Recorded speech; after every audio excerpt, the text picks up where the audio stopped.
మల్లవరం గ్రామానికి చెందిన గంగాధర్ రెడ్డి 88 సెంట్లు రిజిస్ట్రేషన్ భూమిలో 10 సెంట్ల మేర ఆక్రమించిన మల్లికార్జున్ రెడ్డిపై చర్యలు తీసుకోవాలని బాధితుడు గంగాధర్ రెడ్డి కలెక్టర్కు ప్రజా సమస్యల పరిష్కార వేదికలో ఫిర్యాదు చేశారు.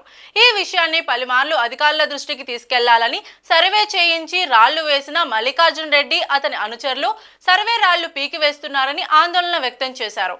ఇప్పటికీ పలుమార్లు రెవెన్యూ అధికారులు కలిసి రాళ్లు వేసినా వాటిని పీకివేస్తున్నారని వాపోయారు. మల్లికార్జున్ రెడ్డి బంధువులు మాధవ్ రెడ్డి, శ్రీనివాసరావు, సుశీల, చిన్నపరెడ్డి తదితరులు తమపై దౌర్జన్యానికి దిగుతున్నారని ఆందోళన వ్యక్తం చేశారు.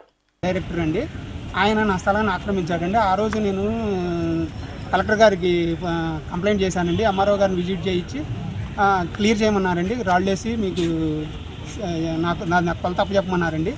ఆ ఎంఆర్ఓ గారు వాళ్ళిద్దరు కలిసి వెళ్ళి వాళ్ళు ఎవరు నాకు ఎటువంటి రెస్పాన్సిబిలిటీ చేయలేదండి. నేను ఎన్నిసార్లు కంప్లైంట్లు గ్రీవెన్స్లో పెట్టినా కూడా ఎటువంటి రెస్పాన్సిబిలిటీ లేదండి. నేను టీడీపీ ప్రభుత్వం కోసం ఎదురు చూశానండి. వచ్చిన తర్వాత మళ్ళీ విలేజ్ గ్రామ సర్వే జరుగుతుందని చెప్పి నేను కంప్లైంట్ ఇచ్చానండి. పొలవమని చెప్పి మండల సర్వేయర్ గారు వచ్చారు, విలేజ్ సర్వేయర్ గారు వచ్చారు. నాకు కొలిసి ఇతని దాంట్లో 8 సెంట్లు ఉందని ప్లగ్లు కొట్టాడండి. అయినా కూడా అతను నన్ను రాళ్ళు వేసుకొని ఇట్లేదండి. నెక్స్ట్ డిఐ గారి దగ్గరికి వెళ్ళిందండి.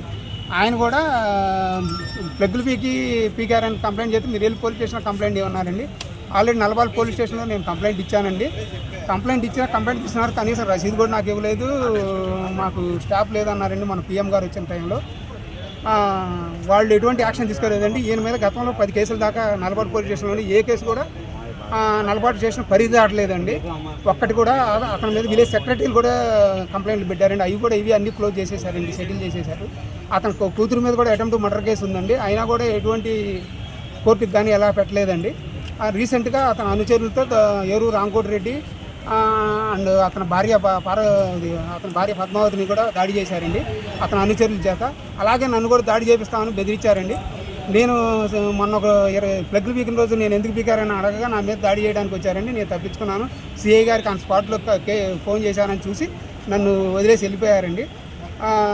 దీనికి నాకు పోలీసు వారు రెవెన్యూ అధికారుల దగ్గరుండి నాకు రాళ్ళు వేయించుకొని నాకు సెక్యూరిటీ ఇవ్వాల్సిందిగా కోరుతున్నాను.